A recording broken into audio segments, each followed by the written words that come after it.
That Don't Sound Right is a podcast about talking the way we did before the internet, when you could not prove anyone right or wrong. All the expertise was contained in the people involved with the conversation. I'm Peter. I'm Cecil, and I hope you enjoy our conversations. And as you listen, if you find yourself silently saying, that don't sound right, send us a comment. You're one of us. Get the episode queued up for them. They tell the episode comes out. Get the coffee. But they don't. Hey, your episode's here. I'm not listening to it. I'm not listening to it. But go listen to your episode. It's all ready for you.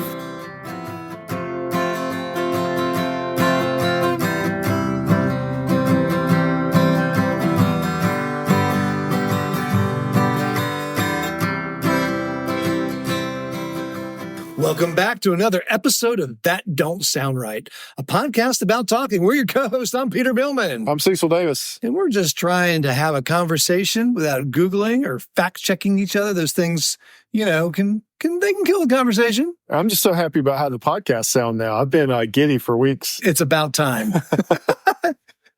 It's about time you perked up and enjoying the sound quality of the new AI and the filters. AI sound editor. I'm the assistant too. So tonight, I want to ask you a question. And I think this will be one of those controversial issues that comes up. People have a lot of opinions. This could get controversial. So I have seen a phenomena, which I consider it a phenomenon.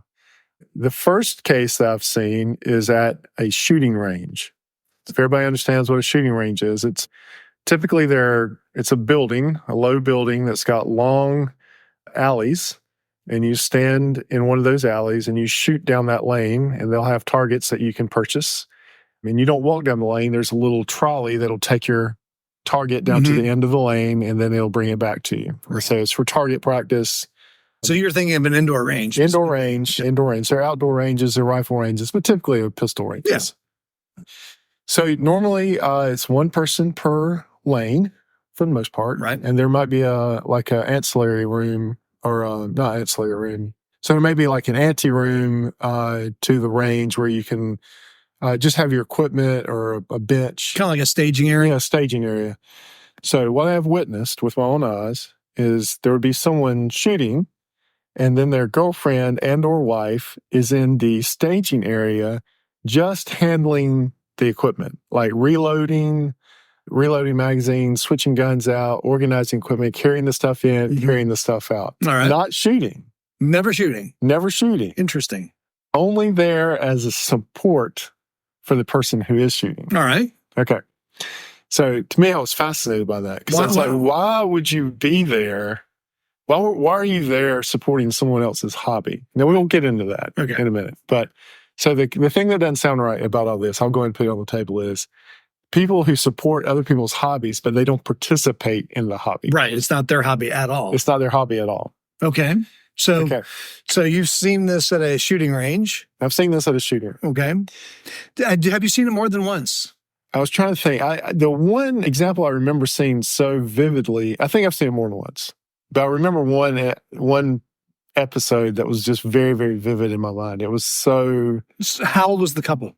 They were in their 20s. Okay, so younger couple. A younger couple. You couldn't tell if they were married or dating. Couldn't tell if they were married or dating. Okay. Yeah. But that particular stands out in my mind.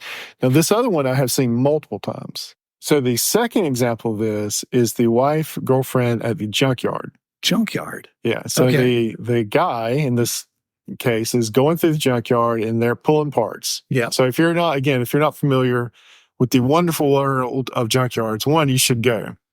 So I'm going to digress just a minute. We'll take you too. Yeah, we'll be glad to go. I'm going to digress just a minute. So if you don't know this, there's an age limit on at least the junkyards here in Winston. Like you have to be 18. You have to be 18? Yeah. Okay.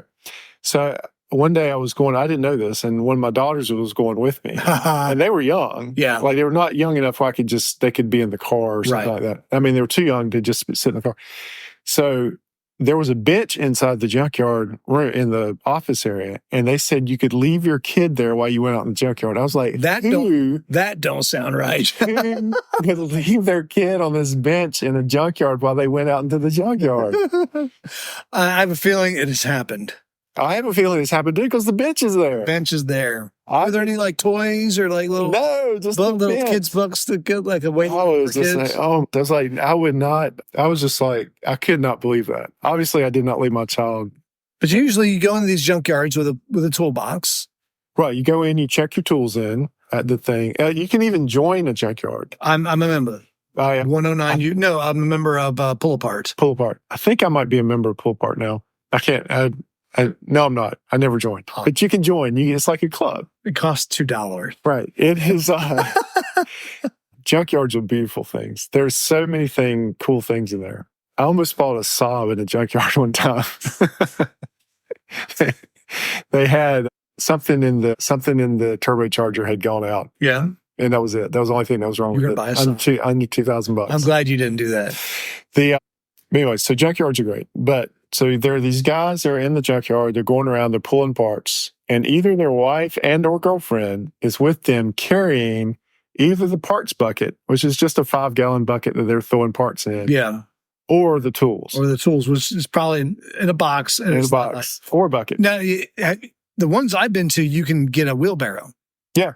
Yeah. So are these ladies following the guys around with the wheelbarrow? Yeah, I mean, all kinds of different things. Like they're either with the buckets or the wheelbarrow. I've never seen this. Yeah, I've seen this multiple times now. I've seen plenty of guys go in there together and they're doing stuff together. But I've never seen, because you can pull some big stuff. Yeah. If you want to. They get an engine hoist in there. You can pull an engine out of it. Yeah. You can pull some big stuff. Again, if we're being a little vague about the junkyards in America are just places where you can go and pull your own part. Right. The cars are parked actually neatly. They're not stacked on top of each other. Yep. They're on cinder blocks, rigidly secured. And when you arrive, they ask you, what are you looking for? Right. And you tell them the make and model and year of the car you're looking for. And they'll say, oh, it's over in row 12. Look for number 3. And then you go to row 12 and there's your car. And then if the part's there, you use your tools to pull out what you want. Then you go to the checkout and they look at your part and they have a standard parts list. Yep. Of every part of every car, and they say, okay, this is a window from a 1993 Pontiac Firebird. Okay, the going rate for that's $20. Right. And you say, okay, thank you very much. And you pay to go in, so it's a $2 cover, right? Yeah, it's okay. And so sometimes, unless you remember, that's a $1 cover. Oh, is it?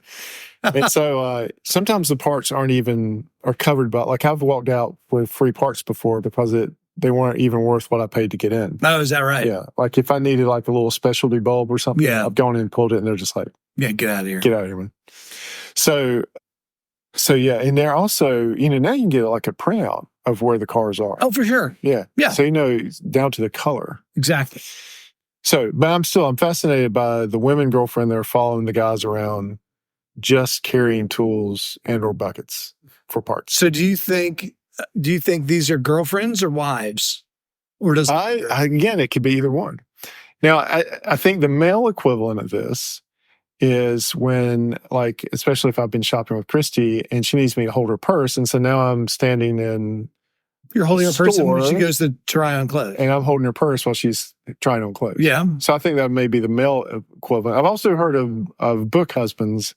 Yeah, tell me about this one. Yeah, so like the wife is kind of a voracious reader. Yeah. Husband is not, but he's building shelves. He's building a library in the house. He's helping her, shuffle all these books back and forth. Right. I'm talking about, there's some readers out there that are serious. Well, Bunny's a reader, but I wouldn't call myself a book husband. You might not be a book husband. Well, that's the thing. It's like when I'm. But what would it take for me to be a book husband? I don't think she needs that much help though. Right. I don't think she needs my assistance. But if you kind of participated, but not being a reader. Yeah. Like you were just helping feed whatever this hobby is. So I think I have some equivalents. Okay. So one equivalent, and I think Bunny and I have shared this, is gardening.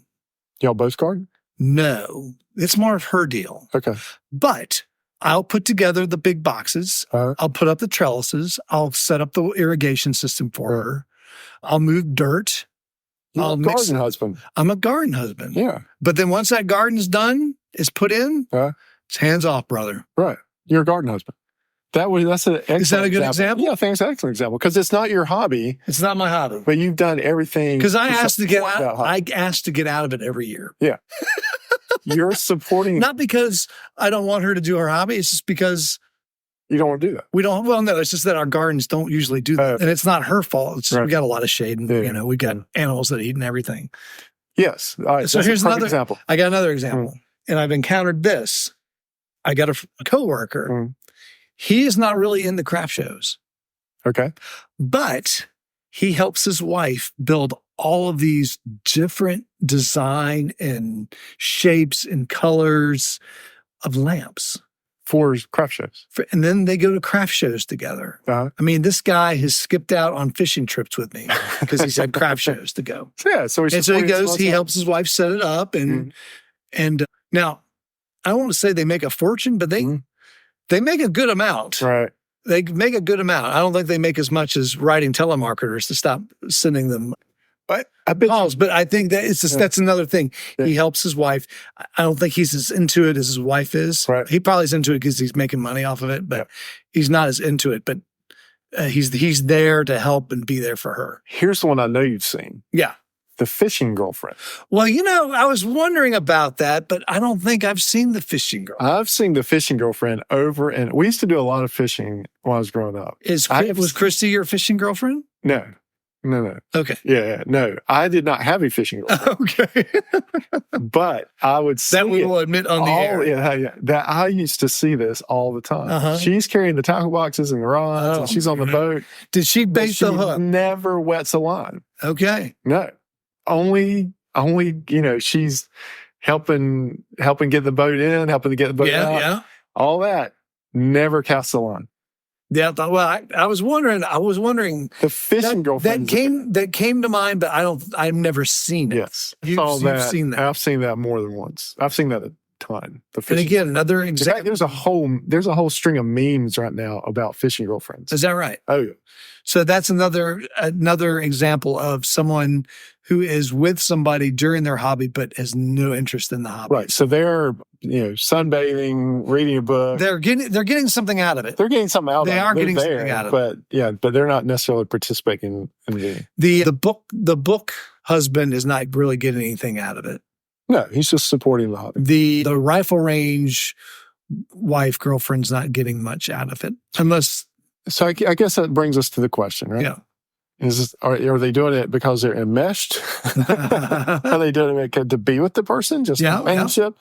They doing it out of love? I mean, I think there's a whole gamut. Like you're saying, the husband and wife team obviously do it because they love each other and want to do it. I'm the gardening husband because I love Bunny. And Yeah. it's something that brings her happiness. She loves it when she gets that one fresh zucchini Fresh garden. zucchini out the garden. Sorry. Some of it Sorry, from afar, like the fishing girlfriend to me occasionally looks like maybe it's not the healthiest relationship. Okay. And being out on the lake for hours at a time. Yeah. Maybe it is, maybe not me. Yeah. So I think sitting out on the lake for hours at a time, maybe they enjoy that, just hanging out with companionship. Yeah. I don't know. But it's a fascinating thing to That is support someone interesting. else's hobby, but not actually participate in said hobby. Well, then there's the whole soccer mom and dad. Yeah. I mean, I think there's a whole nother level for that where you're supporting your kids. Yeah. hobby, but you're not doing anything. But you can go over the top. Oh, absolutely. You can go over the top on that, right? You With can sports and dance. think about travel. I think about travel sport. Absolutely. Yeah. No, that's a whole nother. You want the best for the other person. Yeah. You want the best for the other person. Yeah. That's a whole nother level, the sports thing. So you're a garden husband. I don't know that I support one of Christy's hobbies. She's not really a hobby person though. No? No. So I could be a book husband. I do help her. She likes to read, All right. but we don't have she's not asking me to build shelves. Usually she reads and then gets rid of the book or she gets it from the library. Gets the library, right. Yeah. So we don't have just thousands of books laying about We've the got house. a lot of books, but Bunny finds a place to put them. And if there's a bookshelf to be needed, that's needed, then I usually will go ahead and buy one. Right. Can you construct it? Yeah. So I can't say that I've really necessarily done that. Now I'm a hobbyist.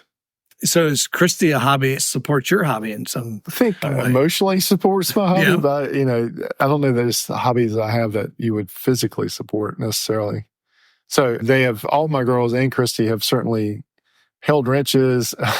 Yeah. And I was in a situation on the car. When needed. Yeah. Right. But they're not out there hovering, waiting No. for the chance. No, they're not necessarily hovering over the car. Absolutely.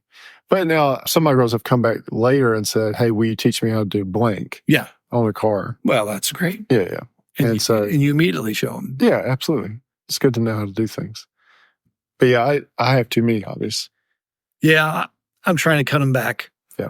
I'm trying to I think I told you before the show, I'm actually trying to get to a place of zen on the ranchero where the ranchero becomes like a bonsai tree and I'm just constantly shaping it. Yes, right. And there will never end. It'll just always be a project. I'm hoping my Scout will end, at least to the point where I can drive it. Well, I think you got to keep Scout will come to an end. You got to keep it operational. Yeah. That's the thing right. I'm at the point where I'm not operational. I need to get back to being operational. Yeah. That'll be a good day when it'll be a good day. But you're not far. It'll be a good day. I'm not far. Yeah. I was hoping I'd be there this July, but I'm not going to be there. Yeah. Because it runs, right? Mm-hmm. It does run. Right. I just don't have a floorboard on the passenger side right now. Oh, I thought you finished all your welding. No, still got more. Maybe Buddy needs to be out there welding with you. Yeah, I mean, just, running the grinder, doing all the prep work so I can step in and do the weld. That's it. That'd be perfect. That'd be perfect. What about pets? What about when one partner has a pet that they really like and the other partner is meh? Well, now I may be that. Maybe that's what I am. There you are. I haven't always been in a good mood about that, though. Well, I have supported pet ownership, even though I'm not a pet person. You're not a pet person. I grew up with pets. Did you? I had a dog when I was young. Did you take care of it? Well, when I was young, I didn't, but we were buddies. Okay. So it was a black Labrador. He could open the gate. Oh yeah. And let me out of the yard. And so when you're a little tyke, he would let you out. He would let me out of the yard. Yeah. So we were buddies. So then we had cats. Okay. And so I'm not a cat person. All right. Growing up, and then Christy and I've had several dogs. Right. But I've not had all the pets I wanted growing up. I don't. But I do support my. So you're the pet husband. I'm the pet husband. Yeah. There you go. Yeah. But I have not been a very good pet husband. Oh, yeah. Well, I mean, Hazel looks fine. Yeah. Hazel seems to be taken care of. I do things when I have to do them. Oh, yeah. So you're not running to the door to take Hazel off for a walk? I'm not beating anybody to the door to take the dog out for a walk. I got you. I like the dog. I don't hate the dog.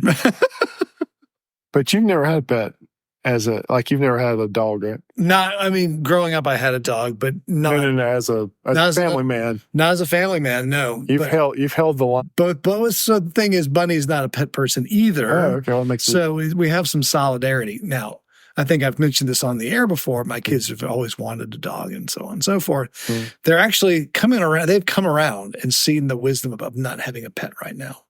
However, I'm still going to make them have a dog. When they get out of the house, for all of the hassle they gave me for 10 years. They should have a dog for a while. I'm going to give them a dog. You must have this dog and a cat. Right. But Dad, I just want a cat. No, I'm giving you a dog and a cat. You learn very quickly that it complicates your life. It does. Yeah. Because when you leave, you've got to figure out something to do with that animal. Really? And I've done that many times. We have been very blessed with having people take care of it. Is that right? Yes. Do you send the dog over or do they come over and take care of it? We've had people that have come and gotten the dog and taken care of it. And we have really been blessed. Our dogs have lived lives that they do not know how well they had it. Well, I think we have discovered where you have reversed the role and been that person. I'm a dog husband. For Kristen. You're the dog husband. Yeah. Good job. Yeah, well, I knew you had something in you. Yeah, well, yeah. But I said I did, I'm the hobby person in the relationship. So I think you're right. I supported dog ownership. And I've come around. I was completely against having any other dogs ever if this dog passes. Yeah. But I've come around. I've softened. You'll get another one? I will not get another one, but I will not be against getting another one. You won't hold it up. Right. I won't hold up the process. But no, I will not. I cannot imagine a situation where I will get a pet. Okay. In my life. You personally. I will be the person you'll be the initiator. I'll be the dog husband, but I will not be the initiator. I like having a dog around the house, but I wouldn't choose it. Right. Yeah. Well, you have You have fulfilled your role as the person. So I want to hear what people think. Number one, are you this person? Are you the fishing girlfriend, the purse holding husband, the dog husband, the garden husband, the wife, the rifle range wife, girlfriend, the junkyard? Or do you have one in your life? Or do you have one in your life? Yeah, you might have one in your life. Yeah, and who doesn't listen? What are the reasons that you do it? Are you doing it out of love? Are you doing it out of obligation? Are you doing it because you have to? I mean, is that like with the junkyard? I think some of that is out of necessity. Like it's part of their income. They're harvesting parts together. They're harvesting parts and selling them on the secondary market. Yeah. So I mean, it could be all kinds of reasons for it. Or necessities. They got to get parts so they can fix their car, so they can keep driving and go to work. When we brought up junkyards, that's all I want to talk about for the rest of this episode. Oh, is that right? Yeah. I had to peel you away. Yeah. So it don't sound right, but you've come to the end of another episode of That Don't Sound Right. I wonder if there's like That Don't Sound Right husbands or wives or girlfriends where they support the podcast, support the spouse or other significant others TDSR hobby. Bunny might be on the edge. No, I mean like as a listener. Like they get the episode queued up for them. They the episode comes out. Get the coffee, man. They go, hey, your episode's here. I'm not listening to it. I'm not listening to it. But go listen to your episode. It's all ready for you. Calgon, take me away. Hey, before we close, we want to thank everyone for listening. If this is your first time and enjoyed the conversation, would you consider hitting the subscribe button on the platform you listen with? Also, if you're a longtime listener, please give us a rating and leave us a review so others can easily find us and join the conversation. All right. That Don't Sound Right is a production of TSR Podcast in conjunction with Camel City Studios. I'm your co-host and sound engineer, Cecil. Peter's your other host and your web designer. Camille's your barista. Emily does your graphic design. Elle does your Instagram. Giorgio tests our merchandise. Brett is our international brand ambassador. And as always, listener number one is Scott. So until next week, keep talking. And stay curious.